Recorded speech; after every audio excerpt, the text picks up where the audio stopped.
Okot, what was his name? This guy who died? The Assistant Minister for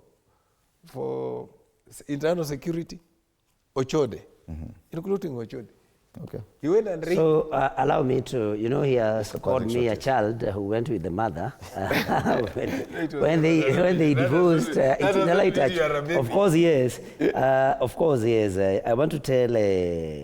Nabi comes from a community where the child does not go with the mother, where there's a difference. Yes, he can. Yes, so because I come from a community where children sometimes follow the mother, let me tell him that when a divorce happens, the mother shares with the children what used to happen in the bedroom.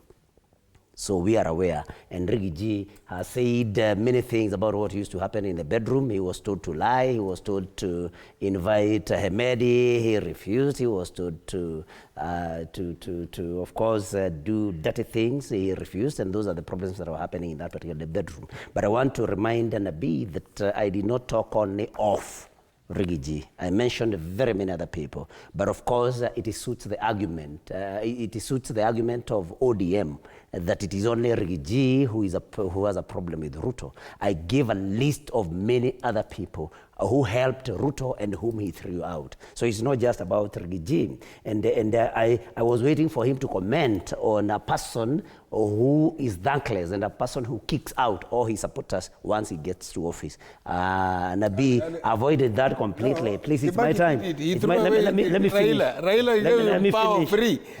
finish. Let me finish, please. I want to correct this. I want to correct this notion. We'll have 60 seconds. Yes, I want to correct this notion that Rigathi Gachagua, by his shares issue, was advocating for exclusion. He explained it so many times. What he said is, as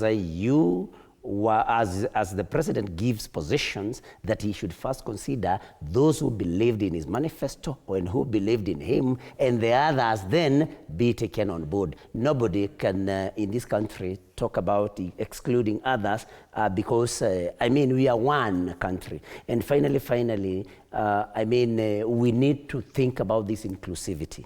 Important as it is, we need then to redefine the importance, how and why we should have elections.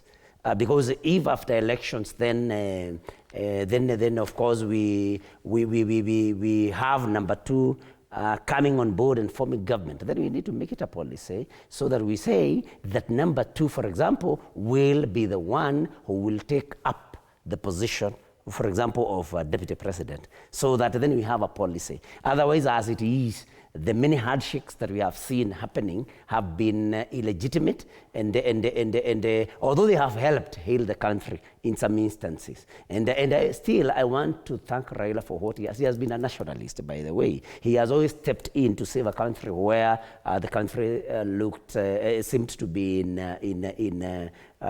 the threat of getting disintegrated. But I want to say, Fred, that with this particular handshake that he has made, this one he made with the wrong number.